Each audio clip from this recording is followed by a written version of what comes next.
Hello, नमस्कार, आदाब, सत श्री अकाल और अस्सलाम वालेकुम। मैं हूं मोहम्मद अहमद काज़मी, लेकर आया हूं आपका पसंदीदा कार्यक्रम आपके रूबरू।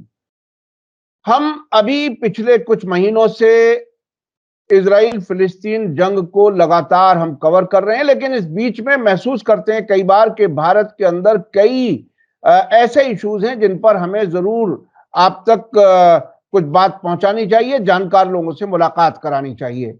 अभी इलेक्शन का एक तरह से शुरुआत 2024 की शुरू हो गई है।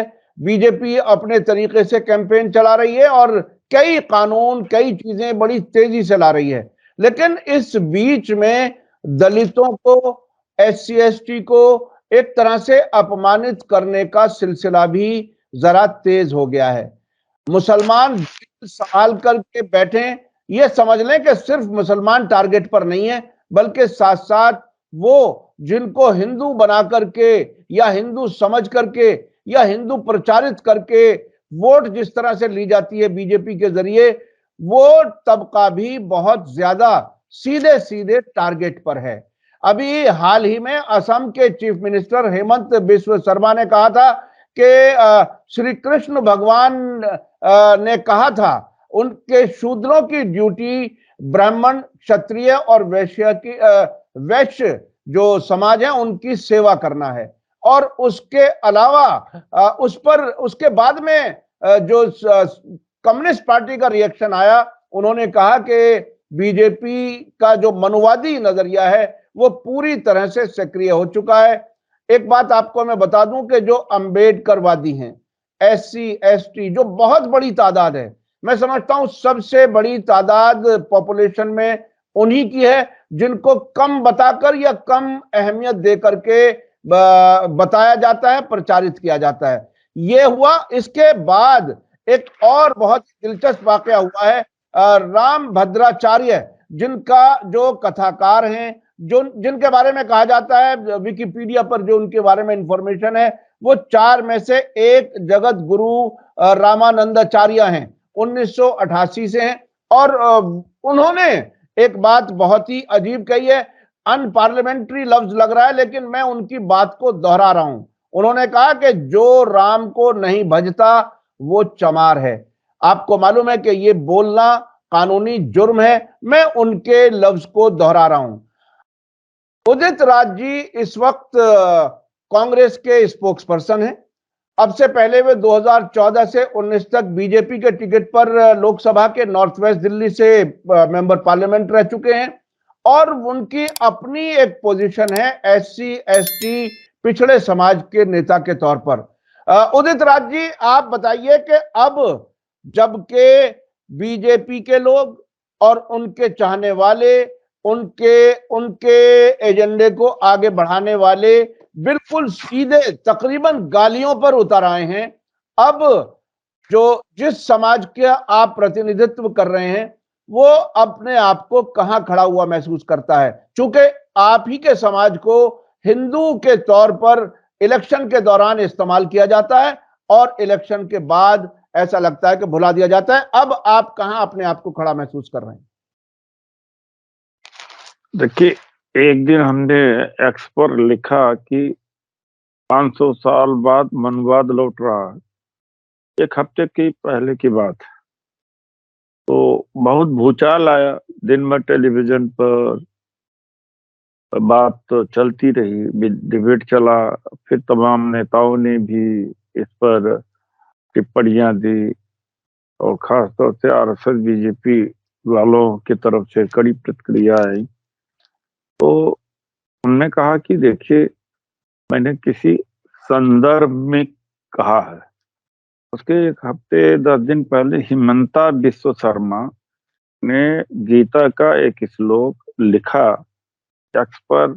उसमें इंटरप्रेट किया कि शूद्र में दलित, आदिवासी, पिछड़े सब आ जाते हैं। का कर्तव्य है सवर्णों की सेवा करना। मेरी नजर पड़ी, मैंने जवाब पूछा कि क्या मनवाद लौट रहा?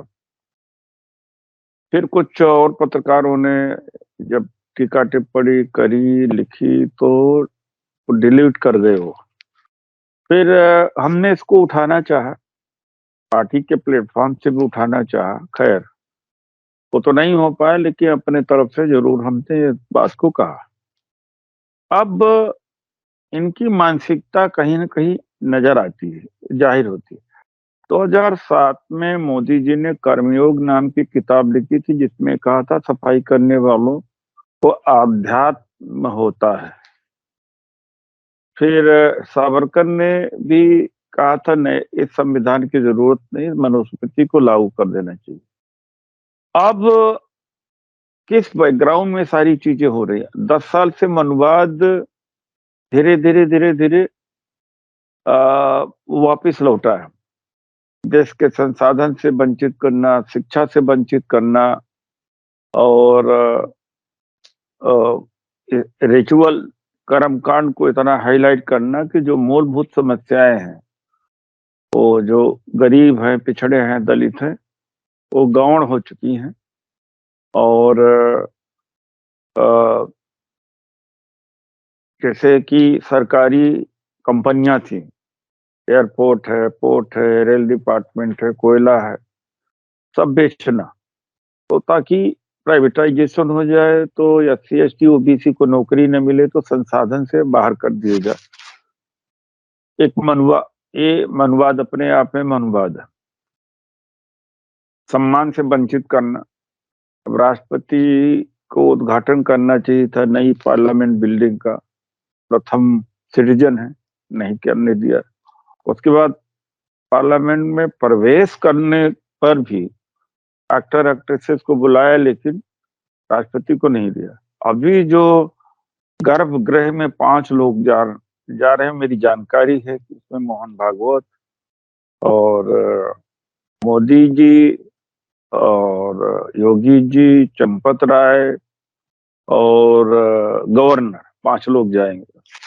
तो हमें अभी भी उम्मीद है कि जब वोट लेना हुआ तो द्रौपदी मुर्मू जी को खड़ा करके कहा कि भाजपा ने पहले आदिवासी महिला को राष्ट्रपति बनाने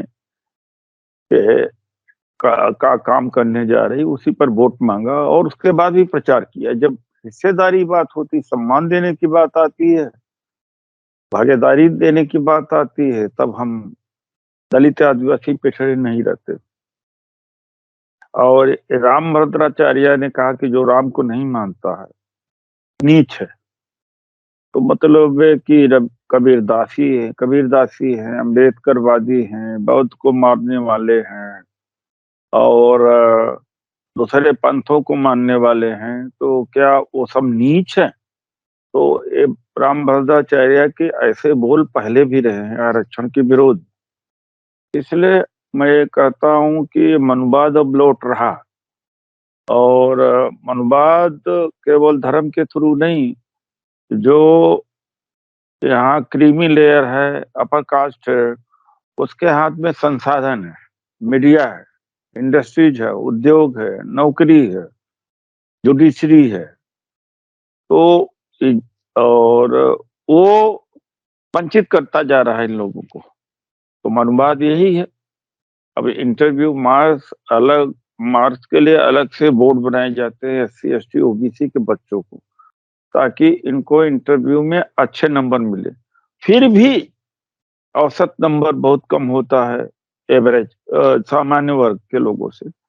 तो कोई मुसलमान या कोई ईसाई यहाँ बैठा है भेदभाव करने के लिए? जो 85% दलित आदिवासी जिनके साथ भेदभाव होता है, पिछड़े हैं लोग। तो यही मनुवाद है। अब दिल्ली यूनिवर्सिटी में भी RSS के लोगों को ही नियुक्ति हो रही है, जो योग्य हैं तमाम उनकी नियुक्ति नहीं हो रही। यही मनुवाद है कि आप शिक्षा से बाहर कर लो, आर्थिक संपन्नता न रहने पाए इनके, राजनीति में देख ही रहे कि बोलने पर ED पहुंच जाती है, CBI पहुंच जाती है। और अब जो है कॉन्सिक्रेशन जो अयोध्या में है, उसमें भी कोई भागीदारी दिखती नहीं है। उमा भारती, विनय कटियार जो लड़ाई लड़े, आज वो गायब। अच्छा, ये जो शिक्षा और संसाधनों पर कब्जे की बात आपने कही और उसमें प्राइवेटाइजेशन के रोल की बात कही, तो ये जो इंटरनेशनल लेवल पर जो जो पूंजीपति हैं उनके और इनके ताल्लुकात बहुत नजदीकी हैं, और क्या ये पूरी तरह से पिछड़े वर्ग को और कमजोर करके देश को कमजोर करने का काम नहीं कर रहे हैं क्या? फिर तो जब धन संग्रह होगा, असमानता होगा, वंचित लोग होंगे, तो देश गुलाम होगा। पहले इसीलिए तो गुलाम था, कुछ ही लोगों के हाथ में सत्ता थी, तो नेचुरल उसका फॉल आउट यही होगा। तो इस देश को गुलामी की तरफ जाने से रोकने के लिए प्राइवेटाइजेशन का सिलसिला एक लंबे अरसे से चल रहा है। इस सरकार ने बहुत तेजी से बढ़ाया है इसको। तो क्या मुझे याद है नरसिम्हा राव के जमाने में नई इकोनॉमिक पॉलिसी शुरू हुई, उसके बाद मनमोहन सिंह जी के जमाने में भी हुई, लेकिन जिस तेजी से संसाधनों को प्राइवेट हाथों में देने का काम इस सरकार ने किया है, मोदी सरकार ने किया है, क्या इसके खिलाफ अपोजिशन के लोग उतनी मजबूती से इकट्ठे हो पाए? क्या इससे ज्यादा कुछ होना चाहिए था? आपको क्या लगता है अपोजिशन इतना बिखरा बिखरा क्यों है कि वो किसी एक इशू पर मजबूती से पूरे देश में एक राय बनाने में नाकाम होता नजर आ रहा है? यस, अपोजिशन कांग्रेस पार्टी जदा कदा उठाती रही है प्राइवेटाइजेशन के खिलाफ। राहुल जी ने भी मुसलसल बोला है, लेकिन और पार्टियों को, जैसे कि अंतर्राष्ट्रीय पॉलिटिक्स हो, नेशनल पॉलिटिक्स हो, सर्विस मैटर्स हो, हेल्थ मैटर्स हो और जुडिशरी के मैटर आदि के ऊपर उसको लगता है कि कोई सरोकार है ही नहीं, अपने राज्य में ही सीमित है, उसी में मस्त है। तो हुआ है, इस बात को हम कह सकते हैं कि बिल्कुल हुआ। तो पूरे देश को संभालने का काम, देखिए, सरकार तो जो चुनी गई वो अपने तरीके से लूटपाट करे या ठीक काम करे, वो तो अपने पूरी जो उसको टाइम मिला है सरकार चलाने का वो अपनी मर्जी से चलाएंगे। अपोजिशन में कांग्रेस सबसे बड़ी नेशनल पार्टी है, उसके पार्लियामेंट में मेंबर्स कम हो सकते हैं, लेकिन नेशनल नेटवर्क जो कांग्रेस के पास है वो किसी के पास नहीं है। आप क्या समझते हैं? आप कांग्रेस के प्रवक्ता भी हैं, और क्या कुछ होना चाहिए? आप किस तरह से देख रहे हैं देश के लोगों को, अपोजिशन के लोगों को, और अगर अपनी पार्टी को भी कुछ अगर आप मशवरे के तौर पर दें, ये बहरहाल सोशल मीडिया है, ज्यादा से ज्यादा लोगों तक पहुंचे, आप क्या कहना चाहेंगे, क्या करना चाहिए? नहीं, जो लड़ाई लड़ना था नहीं लड़ पाए, बहुत दूर देर हो गया, बड़ा मुश्किल है। अब नागरिकों को लड़ने की जरूरत है। नागरिक समाज बैठ करके मूक दर्शक नहीं हो सकता।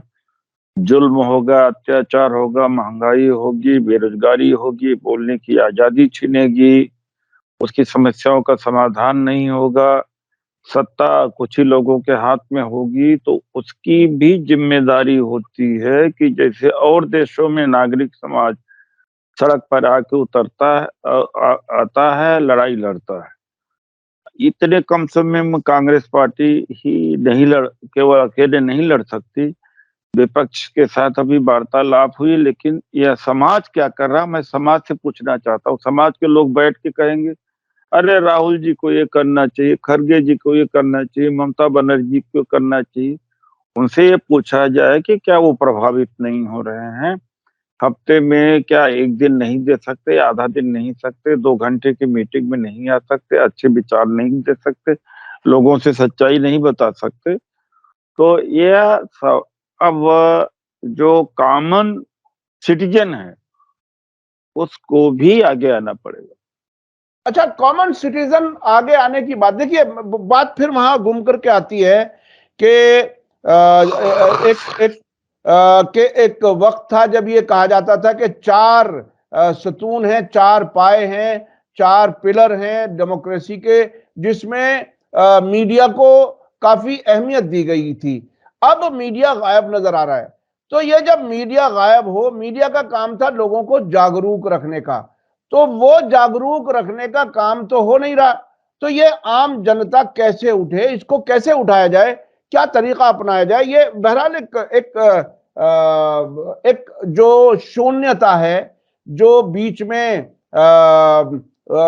स्पेस खाली नजर आ रहा है मीडिया का, वो कैसे पूरा हो, कैसे लोगों को जागरूक किया? पानी बहुत बह गया है और ज्यादातर कुछ अपवाद को छोड़ करके जो अपर कास्ट के जर्नलिस्ट हैं वो खड़े हैं, बाकी सब लेट गए हैं।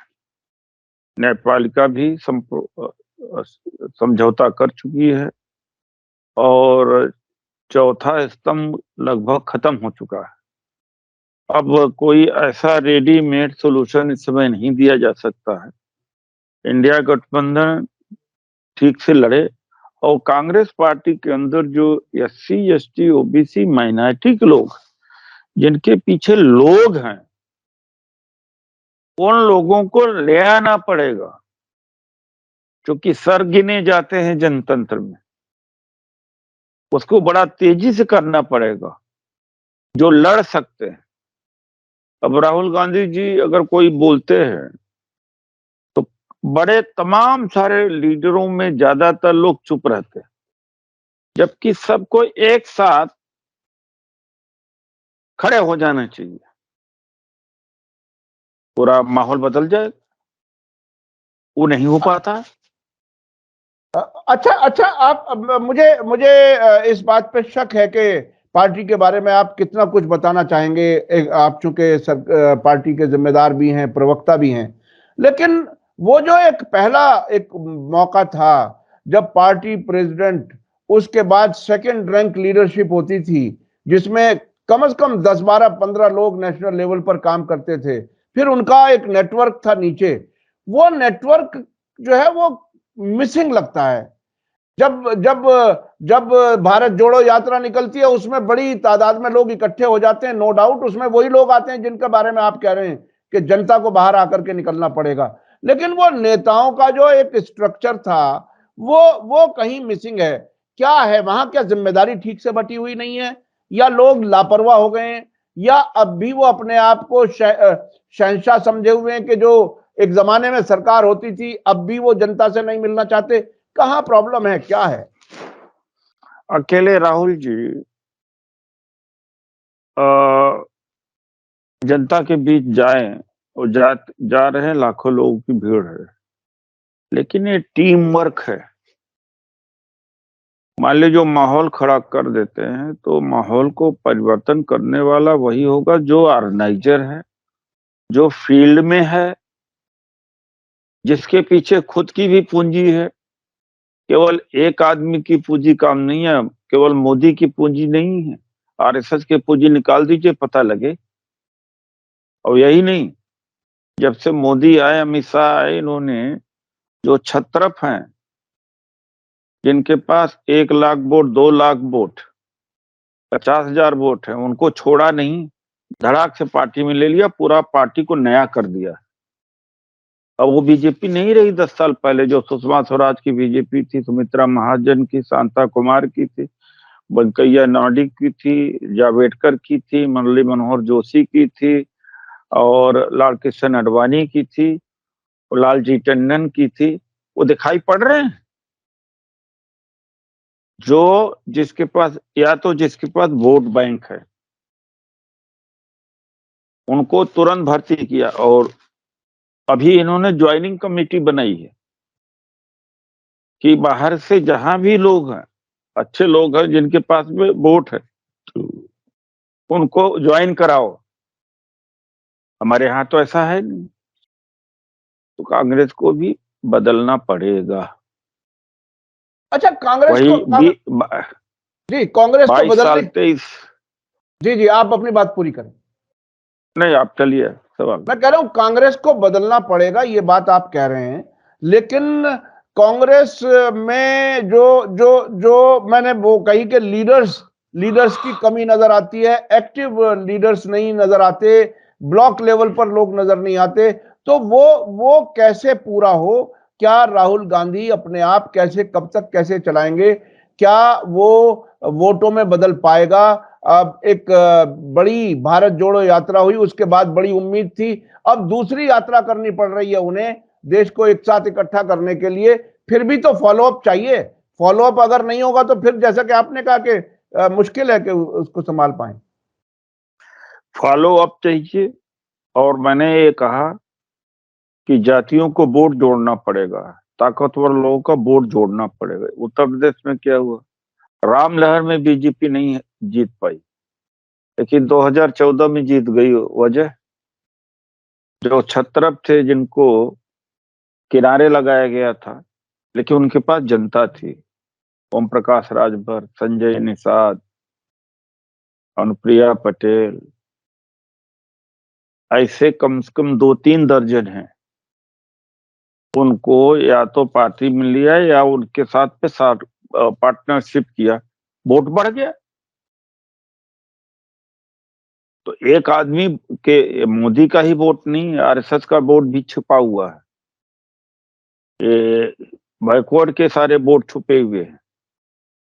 कांग्रेस के 4 मुख्यमंत्री हैं इस समय बीजेपी में, और बीजेपी से आया शायद कोई मुख्यमंत्री कांग्रेस में बन जाए, सब इकट्ठा हो जाते हैं, अरे बाहर का है, बाहर का। और 100-150 एमपी होंगे कांग्रेस के जो बीजेपी में है। वो लचीलापन अपनाते हैं, एडजस्ट करने में टाइम नहीं लगाते, नेक्स्ट डे काम दे देते हैं, और उनके पीछे जो वोट है खिंच करके जुड़ जाता है बीजेपी में, तो लगता है सब मोदी के नाम से है। वही काम कांग्रेस को करना पड़ेगा। अकेले राहुल जी कितना सेक्रीफाइस करेंगे। अच्छा अच्छा, ये बताइए कि कांग्रेस में जो वो सॉफ्ट हिंदुत्व वाली कहानी नजर आती है कभी कभी, कुछ कुछ कांग्रेस के लीडर्स हैं जो ऐसी बात कह जाते हैं जिसमें ऐसा लगता है कि शायद उन्होंने आरएसएस के कहने पर ऐसा बयान दे दिया। उस किस्म की जो प्रॉब्लम है, उससे बदगुमानी पैदा होती है, वो क्या है? उसे उससे कैसे पार्टी निपट सकती है या निपट रही है? तो तमाम लोग हैं ऐसे, जैसे कि उन्हीं के रास्ते पे चलते हैं। जैसे बागेश्वर धाम से मिलने कमलनाथ जी गए तो काफी लोग नाराज गए। हमारी लाइन स्पष्ट है, सेकुलर रहिए, डेवलपमेंट, रोजी रोटी सबको मिला करके। हम कई बार हम भी दबाव में आ जाते हैं, हमें वो नहीं आना पड़ेगा दबाव में। और दूसरी बात है, हमें भी अंतर विरोधों के, जो हमारे अंदर अंतर विरोध नहीं है उतने, जितना मीडिया, जितना बीजेपी झांक के देखती है, हमारे जो, हम क्यों नहीं झांक के देखते? अडवाणी जी को बैठा दिया, मुरली मनोहर जोशी जी को बैठा दिया, ये मुद्दा बनाया जा सकता है।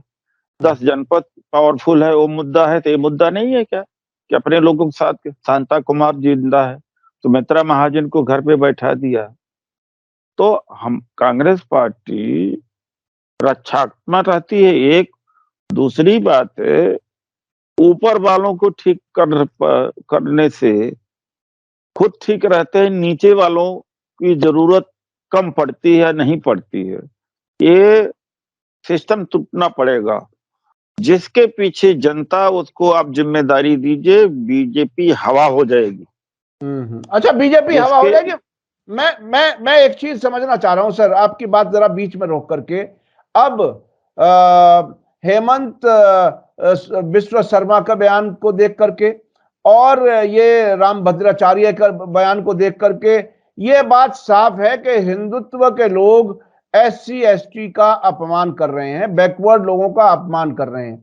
कांग्रेस के पास ऐसा कौन सा तरीका है कि उनको जो इलेक्शन के नजदीक हिंदू बना करके हिंदू राष्ट्र के लिए तैयार कर ली जाती है सेना, उसे कैसे रोका जाए? कैसे वो कांग्रेस की तरफ आ सकते हैं? आप उस सिलसिले में आपने कभी कुछ सोचा है? नहीं, काम करने की जरूरत है, कहता रहा हूं। आप जनाधार के नेताओं को लाओगे तभी तो काम होगा। जनतन तो सिर सिर का मामला है ना, जिसके साथ ज्यादा सिर हो।